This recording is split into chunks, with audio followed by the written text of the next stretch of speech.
भगवान ने जब धनुष पर बाण चढ़ाया है तब समुद्र के अंदर उबाल आ गया है, समुद्र के जीव जंतु व्याकुल हो गए हैं और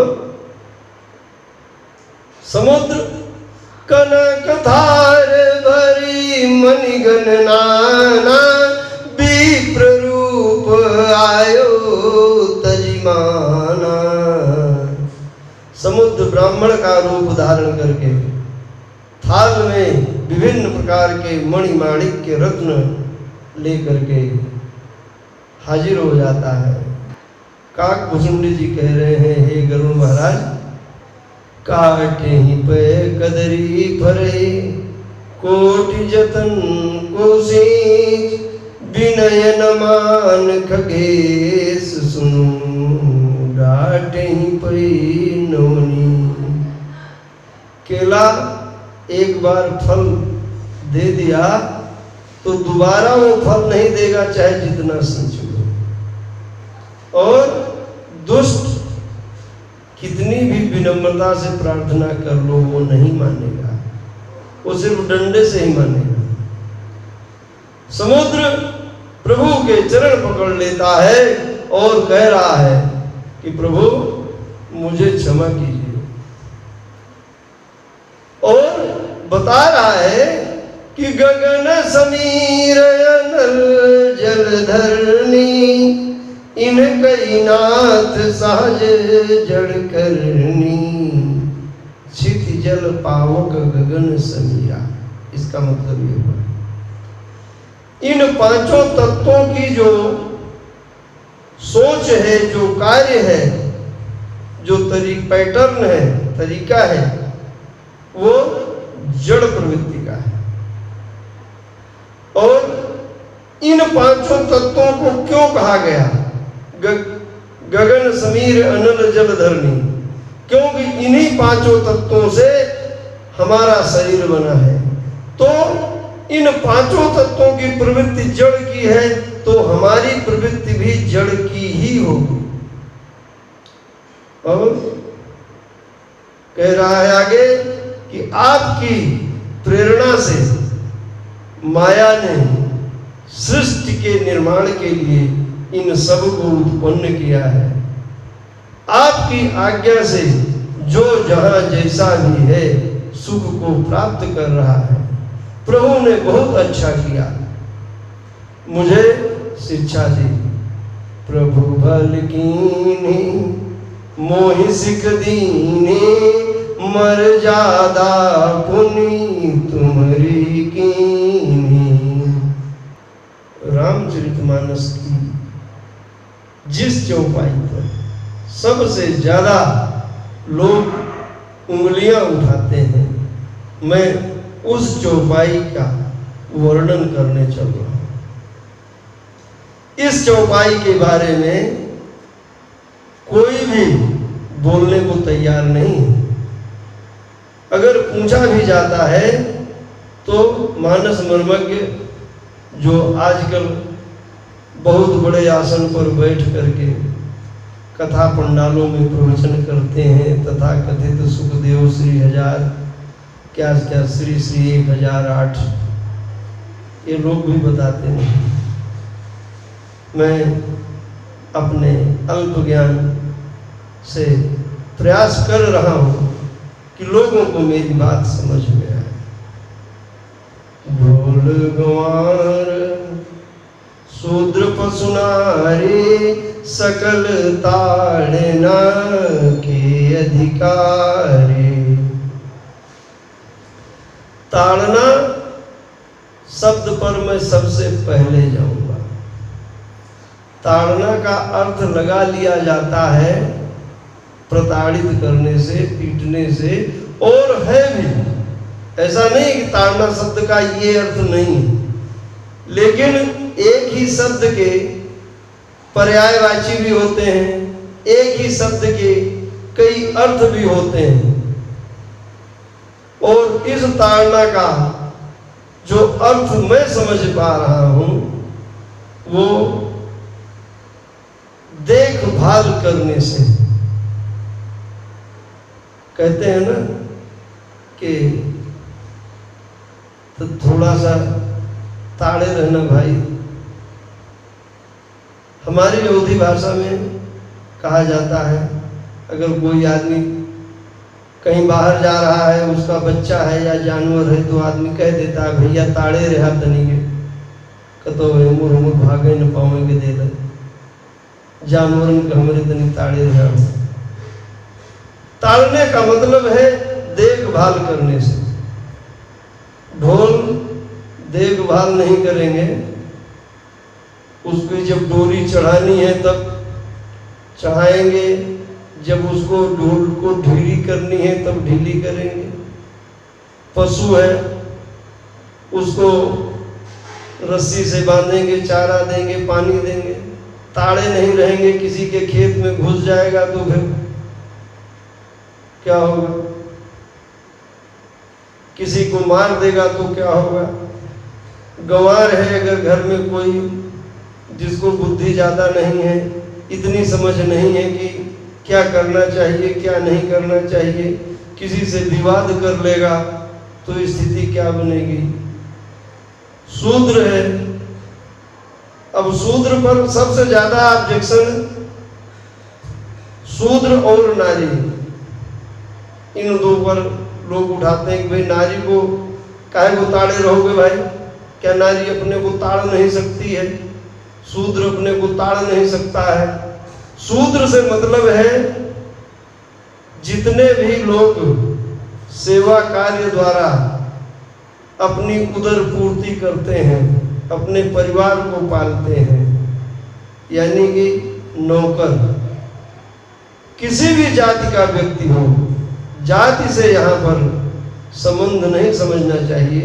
यह बात त्रेता युग की है, जहाँ पर शूद्र उसी को कहा जाता था जो व्यक्ति सेवा कार्य करता था। तो सेवा कार्य में जितने भी लोग हैं, अगर उनके अधिकारीगण के ऊपर के और उच्च अधिकारीगण जो सचिव लोग हैं, सचिव लोग को हमारे शासक लोग सब एक दूसरे को ताड़े रहते हैं। जो कर्मचारी है उसका उच्चाधिकारी, जो स्थानीय उच्चाधिकारी है वो ताड़े रहता है।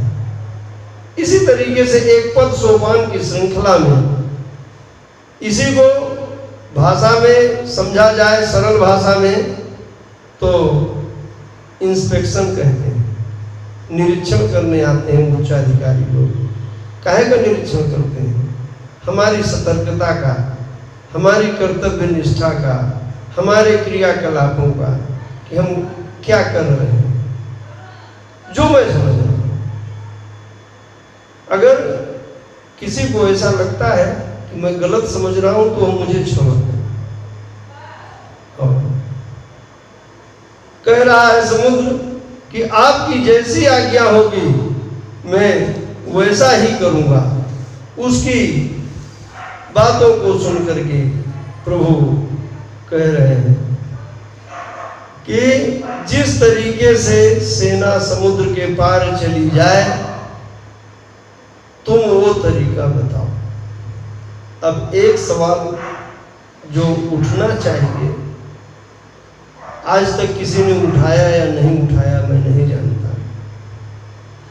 कि जो समुद्र प्रभु श्री राम के दूत हनुमान जी जब लंका में प्रवेश कर रहे थे तो उनको विश्राम करने के लिए मैनाक पर्वत को प्रेरित किया है, तो वो भगवान को क्यों नहीं रास्ता दे रहा है?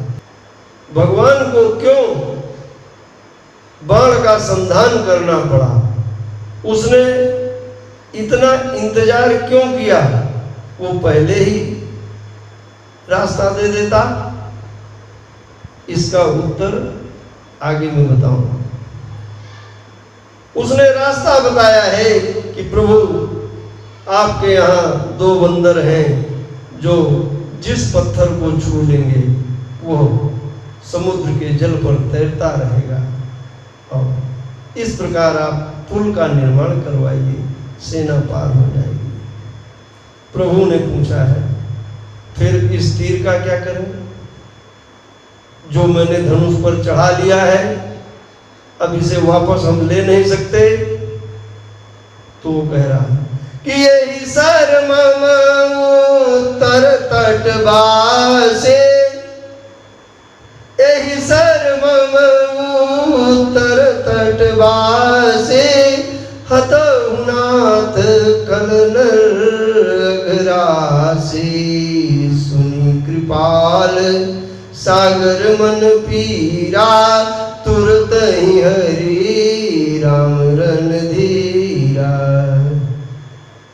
इस तीर से प्रभु मेरे उत्तर दिशा में रहने वाले जो पापी मनुष्य हैं उनका संहार कीजिए। समुद्र का कष्ट तो देखिए कि समुद्र के बीच में एक द्वीप है लंका, जहां के राक्षसों से ये पूरा त्रिलोक त्रस्त है, और समुद्र के उत्तर में जो मनुष्य हैं उनके पाप से समुद्र त्रस्त है। पहली बात कि समुद्र चाहता था कि मेरे उत्तर में रहने वाले जो पापी लोग हैं वे नष्ट हो जाए। अगर वो रास्ता दे देता, प्रभु जाते, राक्षसों का वध करते, वापस चले जाते, वो पापी मनुष्य वहीं पर रह जाते। दूसरी बात कि वह ये जानना चाहता था कि क्योंकि वो कुल गुर है, इनका कुल का बड़ा है, और कोई भी बड़ा ये नहीं चाहेगा कि उसका छोटा, उसका जो सक्सेसर है वो किसी मुसीबत में फंस जाए। तो वह ये थाह लेना चाहता था कि जो श्री राम जी हैं ये जाकर के लंकाधिपति को मार करके, राक्षसों का वध करके वापस आ पाएंगे कि नहीं आ पाएंगे। कहीं ऐसा न हो कि लंका में जाकर के फंस जाए। ये दो कारण थे जो समुद्र रास्ता नहीं दे रहा था। और गोस्वामी जी ने लिखा है कि देखी राम बल पौरुष भारे, हरसि पयो निधि भयो सुखारे। राम जी के बल पराक्रम को देख करके समुद्र प्रसन्न होता है। निज भवन गवन्यु सिंधु श्री, रघुपति मत भायो, एह चरित कलिमल हर जथामती, दास तुलसी गायो। वह समुद्र अपने घर चला जाता है और गोस्वामी जी ने अपनी बुद्धि विवेक जो हो सकता था उसके अनुसार लिखा है। सुख भवन संशय समन, घर में सुख चाहिए, संशय समन, जो मन में संशय है उसका निदान चाहिए। सुख भवन संशय समन दमन विषाद, रघुपति गुण गना। डिप्रेशन, विषाद का दमन। रघुपति के गुणगान से होता है। सुख भवन संशय समन दमन विषाद, रघुपति गुण गना। तजि सकल आस भरोस गावहीं, संतत सठ मना। सभी हर प्रकार की आशा, हर प्रकार का भरोसा छोड़ करके प्रभु का गुणगान। सकल सुमंगलदायक रघुनायक गुणगान, सादर सुनहित तरहि भव, सिंधु बिना जल जान। सभी प्रकार के मंगल को देने वाला श्री राम जी का यशगान जो आदर पूर्वक सुनता है वह, अब देखिए इसको तोड़ तोड़ कर पढ़ना पड़ेगा समझने के लिए। सकल सुमंगल दायक रघुनायक गुणगान, श्री राम जी का यशोगान सभी प्रकार के मंगल को देने वाला है। सादर सुनहि ते तरहि भव सिंधु बिना जल जाम, भव सागर को पार कर जाएंगे अगर आदर पूर्वक सुनेंगे। सुमंगलदायक है और आदर पूर्वक सुन लेने से भवसागर से पार भी हो जाएंगे बिना जलयान के। भवसागर का जलयान कौन है? नौका कौन है? जहाज कौन है? व्यास जी लोग बताते हैं कि गुरु जी हैं। जब तक आप गुरु मंत्र नहीं लेंगे, गुरु जी की महिमा गाते हुए कह दिया कि गुरु गोविंद दो खड़े काके लागू पाए, बलिहारी गुरु आपकी गोविंद दियो बताए। गोविंद ने बता दिया कि गुरु जी आपकी बलिहारी है। क्या क्या अर्थ बता देते हैं। जो मैं समझ रहा हूं कि वहां पर ये कहा गया कि गुरु गोविंदो खड़े। जो मनुष्य है वो कंफ्यूजन में है कि सामने गुरु जी भी खड़े हैं, गोविंद भी खड़े हैं, किसके चरण पकड़ा जाए? पहले गुरु के कि गोविंद के? बलिहारी गुरु आपकी, हे गुरुदेव आपकी बलिहारी है कि आपने बता दिया कि गोविंद के चरण पकड़ो। यह अर्थ हुआ। तो गुरु की जरूरत ही नहीं है। राम जी का यशोगान आदर पूर्वक सुन लिया जाए। मैं सिर्फ इतना ही कहना चाहता हूं कि गुरु के चक्कर में बहुत ज्यादा पढ़ने की जरूरत नहीं।